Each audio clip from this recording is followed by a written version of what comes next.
Welcome to rSlash Am I the Butthole, where OP's brother almost kills his daughter. Am I the butthole for kicking out my brother and nephew because they played a dangerous prank on my daughter? My brother and his son, Eli, who's 9, recently got evicted because my brother lost his job. My wife and I took them in because we have more room in our house than my aging parents have in their condo. My wife and I have a daughter, Naomi, who's 12. Now, my brother considers himself a jokester, and that was funny when we were kids, but in my opinion, it's immature at his age. He's passed this on to Eli, which is funny since he's 9. Eli's favorite prank is hiding other people's things. Naomi is deathly allergic to many common things, so having an EpiPen on hand is absolutely necessary. 2 weeks ago, Eli hid Naomi's EpiPen and she freaked out. She wasn't having an allergic reaction at the time, but still. The thing is, the EpiPen was on a shelf, which Eli is too short to reach. My brother admitted to helping Eli with his prank, and I chewed him out about it. I told him that if he or Eli hid Naomi's EpiPen again, I'd kick them out.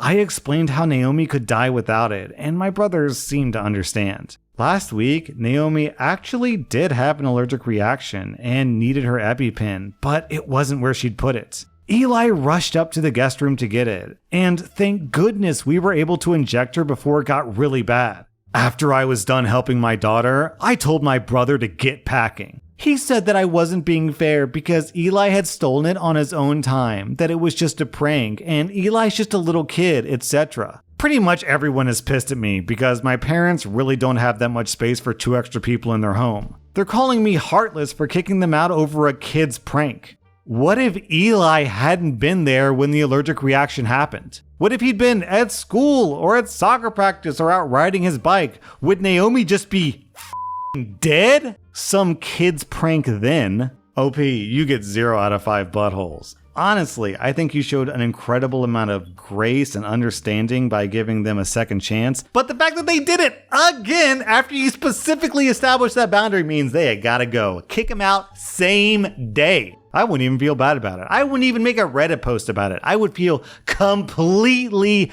justified. Get the out of my house. OP, you get 0 out of 5 buttholes. Your brother and nephew get 3 out of 5 buttholes. Am I the butthole for calling the cops on my boyfriend for locking me in the bathroom? I'm a 20-year-old woman and my boyfriend is 27. We've been together for 2 years. Other than this event, he's really so kind to me and so good. I've never ever seen him like this. So I went out to a coffee shop to study with a few friends. I'm in university and we have our midterms this week. I was there from about 8 a.m. to noon on Sunday. My roommate is one of the people I was studying with, and she's also my best friend. I let her know that after studying, I was going to go to my boyfriend's. Well, when I got to my boyfriend's, he told me that I smelled like coffee. My clothes and my hair, he means. I said, oh yeah, probably because, again, I was sitting in the cafe for like 4 hours. He said that he really couldn't stand the smell and he needed me to change. I was planning on spending the night, so I had clothes, but I really didn't want to change right then and there, which is not a hill worth dying on, I see that now. It started a kind of heated argument. I ended up snapping on him and telling him to stop and leave me alone or I'd leave. After I raised my voice, my boyfriend grabbed me by my shoulders and literally forced me into the bathroom. He locked me in there. I don't know how. Wait, hold on. He locked you in the bathroom? It locks from the outside? I was banging on the door and he told me he wouldn't let me out until I washed my hair. I tried to get out for like 45 minutes, but he literally wouldn't let me out. We were arguing through the door. Eventually, I just got in the shower, but even after then, he wouldn't let me out. At this point, I was sobbing because I had a throbbing headache and I wanted to get out and was feeling claustrophobic. He kept me in there for 3 effing hours. I was sitting down in my towel, sobbing and begging, and he just wouldn't let me out. Eventually, I realized that I had my phone and called the cops. I don't know why, I was just so desperate. I didn't want him to get in trouble. I just wanted my clothes and to get out of the bathroom. The police showed up, my boyfriend let me out, and they talked to both of us for a long time. Obviously, nothing serious ended up happening, but my boyfriend has been effing pissed. He yelled at me so much when they left, asked me if I was an idiot, and if I realized how much trouble we both could have gotten in. I told him that he shouldn't have locked me in there then, and that I was sorry, but not really. He hasn't accepted my apologies. Am I the butthole for this? Alright, hold on. I gotta check OP's comments here, because this bathroom situation is fishy. Super, super fishy. Okay, it's really weird to me that he was able to lock the bathroom, because typically in houses, doors don't lock from the outside, they lock from the inside. Also, bathroom doors 99 times out of 100 swing into the bathroom, not out into the hallway, so he couldn't have put a chair up against the door handle. So I have to wonder if this guy, did he install locks on his bathroom so that he could lock someone inside? Because I just don't understand how else this could have physically happened unless he was literally holding the door handle closed for 3 hours, which I kinda doubt. So is OP's boyfriend like an actual psychopath? As in making advanced preparation to lock girls in his bathroom level psychopath? I'm not trying to read too much into this or make the story more dramatic than it really is. It's just I literally don't understand how he was able to keep the door locked for 3 hours. It doesn't make sense to me. Something's weird about this.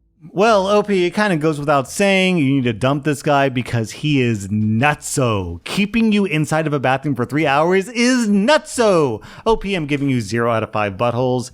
I'm giving him 3 out of 5 buttholes. 1 for each hour that he kept you locked in the bathroom. Am I the butthole for not returning money that my ex-husband sent to me mistakenly? A few days ago, my ex-husband mistakenly transferred 2 payments of $8,700 and $9,275. He did this around 7:40 a.m. in the morning, and I didn't notice because I just worked a double night shift and I was getting ready for bed. My phone was charging on the nightstand. I guess he realized his mistake around 8:30 a.m., and by then, I was dead asleep. I woke up at around 4 p.m. to at least 100 missed calls, and maybe 150 texts asking and begging me to send him back the money. My initial thoughts were to send back the money, but I remembered that he owed me $12,000 and hasn't paid me back since I lent it to him 4 years ago. And he's had a million excuses why he can't pay me back, and yet I always see him living it up.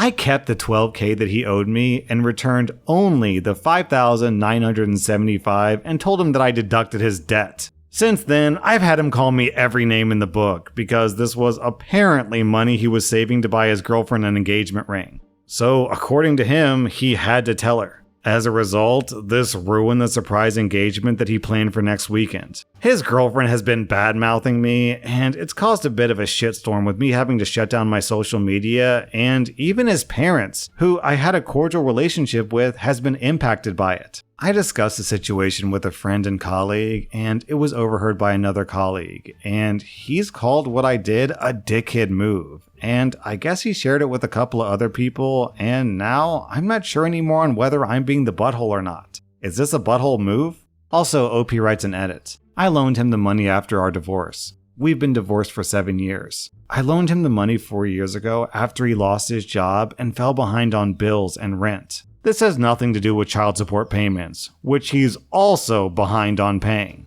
OP, this is clearly some kind of cosmic karma, the scales being balanced, because this is the only opportunity you will ever get to see that money again. Maybe if he dies and you sue his estate for the remaining money, then you might see it back, but I wouldn't count on it. OP, I'm on your side here. You get 0 out of 5 buttholes, your ex-husband gets 2 out of 5 buttholes. Am I the butthole for telling my husband that if he pays me an hourly rate, I'll do more housework? I'm a steam fitter, and guys, I had to look up what a steam fitter is. It's basically someone who installs specialized pipes meant to handle grease and chemicals and crazy stuff like that. I've been at it for a while, and I'm now a supervisor. With bonuses and incentives, I earn over $100 an hour. I also work out of town. I started doing that once the kids were old enough to take care of themselves with their dad at home. So I started when my youngest was in middle school and the oldest was a junior in high school. It's great. Our retirement savings are piling up and we've been able to splurge on the kids and ourselves. My husband is upset, however, because I decided to pay for a cleaning lady. He and I discussed it and we agreed that him and the kids didn't do a great job keeping the house clean and tidy while I was away. I hated coming home to a mess. It caused a few fights because it was like they expected me to come home and clean up after them. Having a maid is fantastic. I come home to a clean house and I'm happier. My kids have more time to study and do extracurriculars. They still have chores and they're expected to clean up after themselves. My husband came to me last time I was home and said that we should cut back on the service when I'm home, that I should be doing more housework. He thinks that we're wasting money.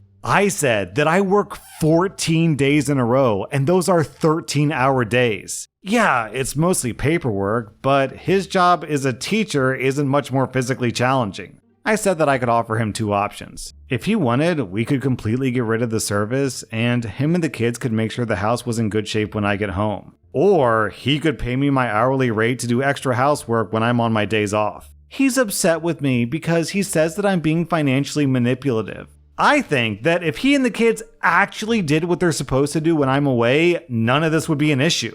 Yo, this is a stupid argument. So it sounds like OP has one of those jobs where she travels and works nonstop for like 2 weeks straight and then comes home for, a week off or whatever. So to think that her husband and her 2 teenage kids can't spend 1 day out of 14 days to clean the house to get ready for their mom/wife, then they are incredibly lazy. OP, your husband is both lazy and greedy, and possibly also a misogynist because he seems to think that cleaning house is a woman's job, even though clearly you wear the pants in the relationship. OP, you get 0 out of 5 buttholes. I'm giving your husband 2 out of 5 buttholes.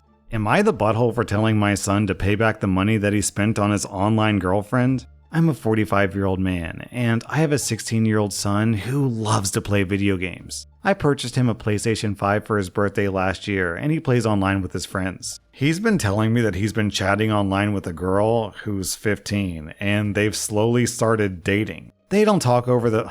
Oh my god. They don't talk over the microphone because hers broke, and he has no idea what she looks like. I told him to be careful what he sends her and not to give her any personal information. My son has his own credit card with a limit on it, and I told him not to go over the limit and only use it for emergencies. I got a credit card bill for this month, and there were charges repeatedly for the game he plays and charges of $50 to $100. I was furious. I approached him with the bill and asked him what these charges were. He told me that his girlfriend wanted new stuff for the game and would break up with him if he didn't purchase them. I told him that I would pay the charges and that he would have to pay me back the money. I told him there were many jobs that would hire him. He got angry with me and said that he wouldn't have time to work because he plays sports and school. I told him that if he was able to balance working and school, he should have no problem doing it. I took his credit card away. He's not speaking to me now, only if it's in regard to being picked up or needing a ride to see his friends. He's mad that I'm making him pay the money back and get a job. Okay, alright. Even if, and this is a big if, capital, underlined, bold, even if this guy is spending money on a real girl, which we all know he's not, he should still have to pay back the money, right? If this is a completely wholesome, normal relationship between a 16-year-old boy and a 15-year-old girl, then if he spends your money on your credit card to buy gifts for her, then he should have to pay it back. The problem is, on top of that, is that he's obviously, painfully obviously getting scammed. Yo, it's 2024. Are we really supposed to believe that a 15-year-old girl has no way to confirm her voice, to send a picture? This is the most online we've ever been in our entire lives. And I'm just a 15-year-old girl without a phone or without a microphone. I can't talk to you except by text. This is the oldest scam in the book. The real concern here isn't that your son is spending money. The real concern is that he's a sucker. OP, you get 0 out of 5 buttholes. I'm giving your son 1 out of 5 buttholes. That was rSlash Am I the Butthole? And if you like this content, check out my podcast where I publish the exact same episodes. Also, hit that subscribe button because I put out new Reddit videos every single day.